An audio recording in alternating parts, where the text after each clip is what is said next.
And leading us into the Beast Ball division here, we have our 4 wonderful trainers. We have our Season 4 champion, Chino. We have the Wicked Litwicks, one of our new players, coached by Verse. We have the Electrified Regileckies, coached by Harbinger of Light. And we have the Tampa Bay Blazikins, coached by Sakato BBF. So, as we know, to review these divisions, we have Gilbert, who's joining us again. Gilbert, say hi to the people once again. How we doing, people? How we doing? All right, so let's go ahead and just hop into it. Lot to get into. So starting off, first team, first overall, right, winner of the preseason, we've got Chino of the Phoenix Sunkerns. Was able to pick up Dragapult. He was the first overall pick. Was able to pick up 2 terrain setters as far as Tapu Koko and Tapu Bulu. He's got the Toxapex, nasty Toxapex. We all know what that does. Has Skarmory, has some great C tiers. Was able to pick up Nidoqueen late, but the surprising factor, the ability to pick up Tapu Koko near the end of the draft. Many experts, and by experts I mean you and I, Gilbert, we really thought Tapu Koko was gonna go somewhere in the top 3, and he fell all the way to the end of the draft, and now Chino has 2 terrain setters that he can go with. Break this team down for us. What is there to love? There's a lot to love, right? What break it down for us. So let's go first. Let's go Tapu Koko with the Electric Train. You know, we can't be put to sleep. Very great for that. Right. Dragapult, probably the best dragon type in the whole metagame that we're looking at. So what makes Dragapult so nasty? Let the people know. Why should they fear this thing? He can't get picked down the doubles. He carries a Will-O-Wisp. Breaking Swipe, he can be run offensive, physical, or special, either or. He can be a support mon, whatever you want. Dragapult can do it. And looking at it also, he also probably got the second best grass train setter in Tapu Bulu. Great typing, bearing grass, has Grassy Glide as priority. Now, what more can you want? We don't even have to talk about Toxapex. He lives in everybody's mind. Skarmory, one of the best physical walls, setting stuff rocks, setting spikes.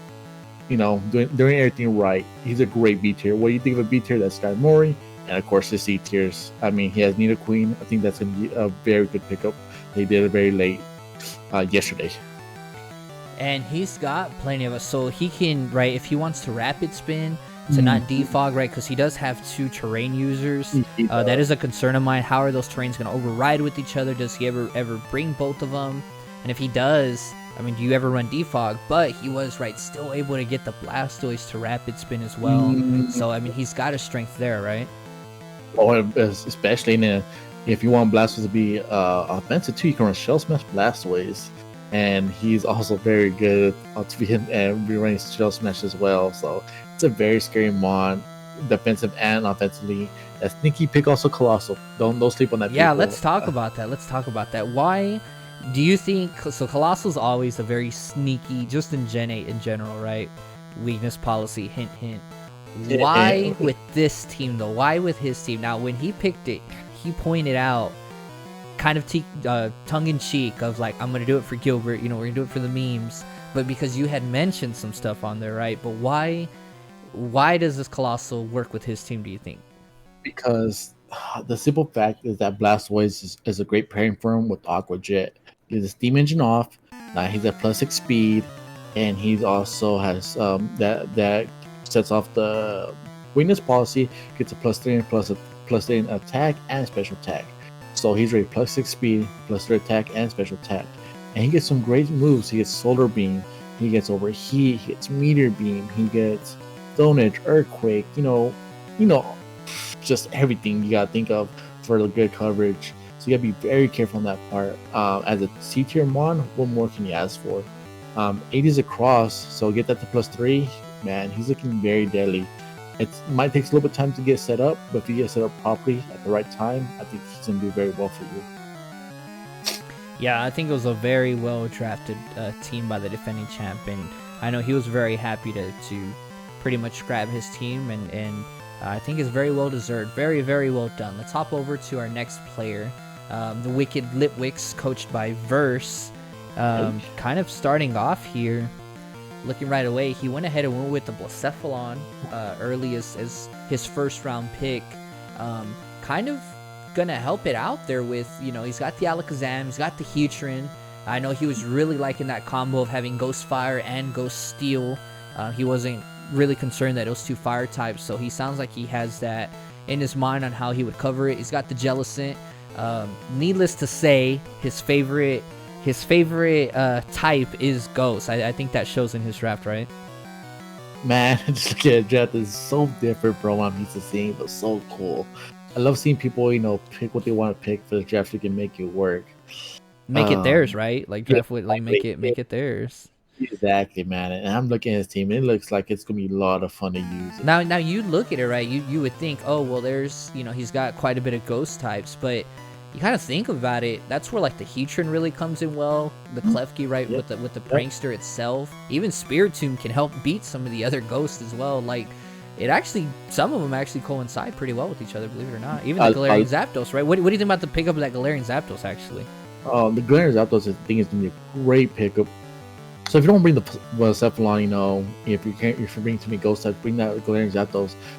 I think he's flying fighting, I believe, and his signature move thundering punch or thundering kick, and that lowers your defense by one stage. It's gonna be very vital in the upcoming matchups. And then I think he pairs very well with just the whole team looking at it. The Jellicent covers a lot of weaknesses for the Mons. Heatran covers a lot of weaknesses. You got the Minshao that can U-turn out with Regenerator, just very consistent. You get the Crobat as well.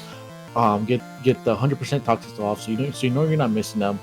You get the Will-O-Wisp Spiritomb. I just think I love his draft. It's a good draft. Yeah, without a doubt. I think you can tell it'd be interesting how he builds it for doubles. Klefki definitely helps in that aspect, right? But the Galarian Zapdos, the ability to pick it up as late as round 10, it actually really does help his team and help cover some of his weaknesses. But I think, as you mentioned, so it was very, very well drafted by him. As far, I guess, uniquely drafted, right? Very uniquely drafted.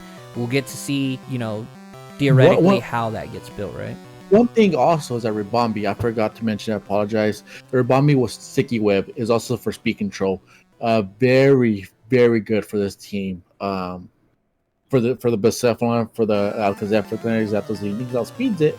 The Ribombee was with the Sticky Web really helps out the whole team in general. Yeah, and speaking about that, I mean, his team is actually deceptively fast, as we have it up here on screen. He's got, maybe about half his Mons, or about that 100 speed threshold, which, most players don't think about that as being fast anymore with the power creep that's happened, but in Draft League, that's actually really fast, right? It's not often you're going to have a lot of Pokemon that fast, right? But as we mentioned, Ghost Pokemon tend to be on the frailer side, so they don't usually as well tend to have great recovery. Jellicent's one example, though. Bulkier, I think it does have recover, I believe. I'm not sure. I know it's a recovering type move, but most ghosts have to. Yeah, most ghosts, right? They have to depend on Pain Split. So yes, definitely without a doubt. It'd be very cool. I really am. It's one of those that I'm rooting for. I want to see him do well because I know that that's his favorite type, and I can't fault him if it doesn't look like the most optimal draft. Next to the electrified Regielekis, coached by Harmbringer of Lights. So he went with the Regieleki. I remember him telling me before the draft, he was hoping when we were picking slots for after the preseason, he had told me he was hoping to get Regieleki. He threw out all these stats that I'm not gonna, I don't want to kind of spoil all that. That's for us to dissect. But he gave me a lot of numbers. This guy's really good. He knows his numbers, his calcs.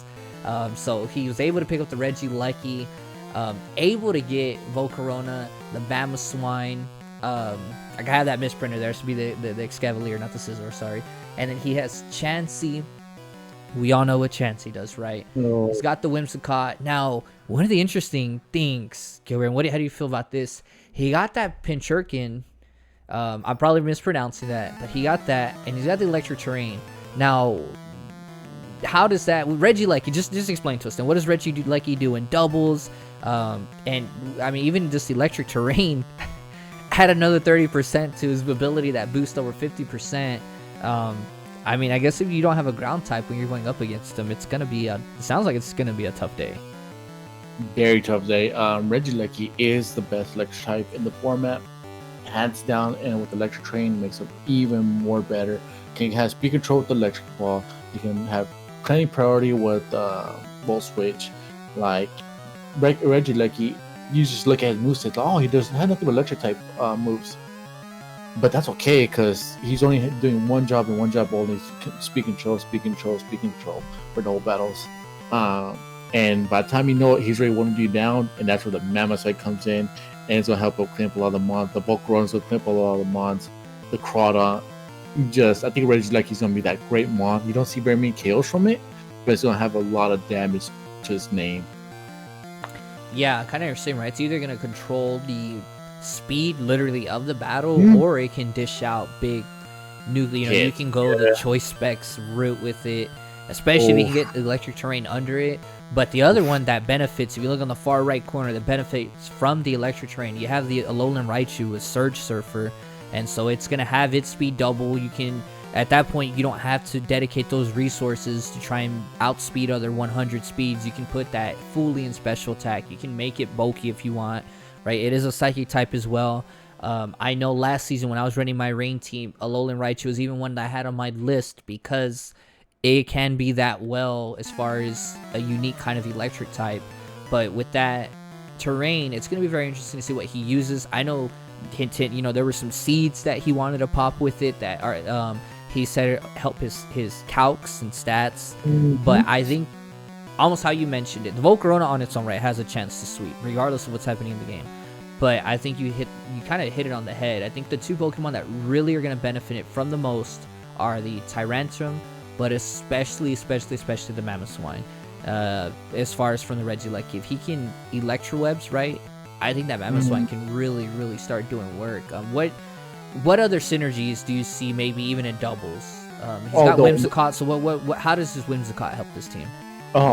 For more speed control, Tailwind. He also could use Whimsicott is one of the very few mons that has Prankster and Train to his name. He can set different train Whimsicott can.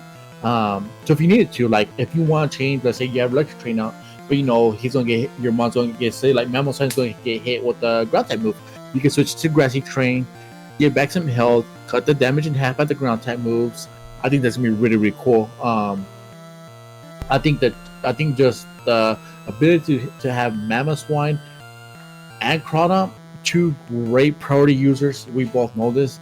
We both used these in draft before. I've used Mamoswine before. We have two of the best priority moves, and Ice Shard and Aqua Jet. I mean, there's not more.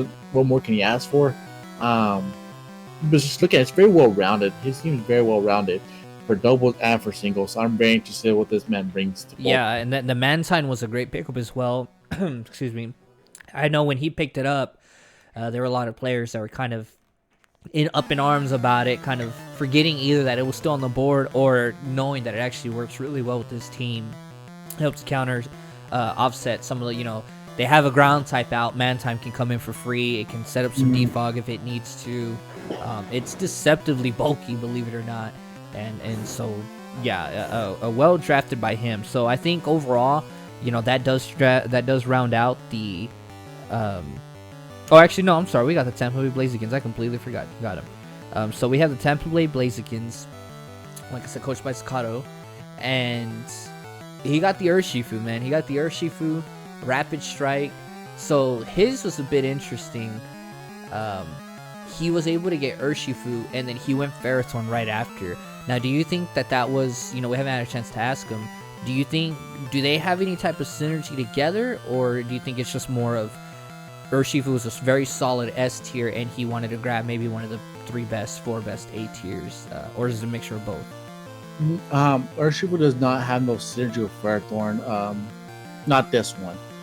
This Urshifu is water fighting, maybe let's say for electric type moves. But that's pretty about it. I just think Ferrothorn is just really, really good. You know about this. Used them last season. Very bulky. Yep. Can do a lot of different things. I think that, just Urshifu with Ferrothorn. Suicune, I use Suicune in Season 3. Love him. Clefable. Pokemon. Underrated bulky. Very underrated bulky. And then the Jirachi, look at his team. People might look at it like, hey, this is a little bit different. But I like it because he has a Ditto and the Shuckle. The Shuckle was what Sticky Web for speed control, stealth rocks, can do a lot of different things in that nature. Drapion, the same thing. Toxic Spikes. He has a lot of hazards on his team. He has these seeds, Pikes, and Toxic Spikes. So if you're not careful, He maybe became that default, get a rapid spin, let me put it to you like that. Yeah, he's got the leech seed spikes, obviously the stealth. He's got a lot of his team. Any tier, well, I guess from the A's and the B's and even the C's, obviously, they all in A's. He's got 3 mons that can lead and just throw up stealth rock, which is pretty crazy. So the ability to always set up with an A tier. That's pretty crazy. I do like the Ditto pickup. The ability, we kind of mentioned it in the podcast video with Chino and Zacchaeus. The ability to either just get intel, and he literally has it with the Pokemon I mentioned in the example. He has the speed boost Blaziken, so he can literally have Blaziken send out Ditto, and either your opponent has to take away the resources to try and double target Blaziken and knock out the Ditto, and if they don't, that Ditto can literally click transform on that Blaziken and get any boost that the Blaziken already has, and now you're facing down 2 of them. So I think that's another one that I think it's gonna catch somebody, man. I think somebody's gonna really get caught off guard by it not being an imposter Ditto and a normal Ditto. I'm gonna tell like this. I think Blaziken now singles with speed boost, very deadly. If you're not careful, will 6-0 you very quickly. But I really like his draft. I really like this team. Very, very well constructed. Yeah, and to throw out one more note on that, Blaziken is one of the best Pokemon that counters Blaziken is Urshifu, and he has Urshifu. So, who'd have thought, right? Right. So that really helps. Suicune's another one that really can wall that Blaziken. He's also got the Suicune. So I think maybe he just drafted these guys to maybe throw the Blaziken off. So his Blaziken's going to be very well in position if he ever does decide to bring that instead. I think it's gonna be a very fun team. It's another one. Like a lot of these guys, I'm just ready for the season to start. But a lot of these guys, I really want to see how they put this into practice. The Tampa Bay Blazikens, he did go 0-3 in the preseason, so I know he's ready to try and make up for that and get a little bit better starting out of the gate. So that all said and done, to wrap up this Beast Ball division, Gilbert, I have to ask you. You got 1 Master Ball. Use it wisely, Professor Oak said. Whose team are you throwing it on? Who are you giving the nod to? Not as far as a player who you think's gonna win it. No. This is draft review. So whose team on paper looks the sexiest? Who's would Brock look at and he's just gonna go after him? I'm gonna say Chino's. I think the dual terrain, having the great special defensive mon, great physically defensive mon, 2 rapid spinners, the Nidoqueen. It has to go to Chino. I think Chino's team, on paper, is Master Ball ranked in this division. All right, so you heard it there from Gilbert. Everybody else might as well release all your Pokemon. Only one team was worthy. No, but in all seriousness, it was a very solid draft by all the players there in the Beast Ball. We wish all of you luck, and we hope the rest of you guys enjoy the season. Good luck competing with your Pokemon. Catch you guys next time. Later, guys.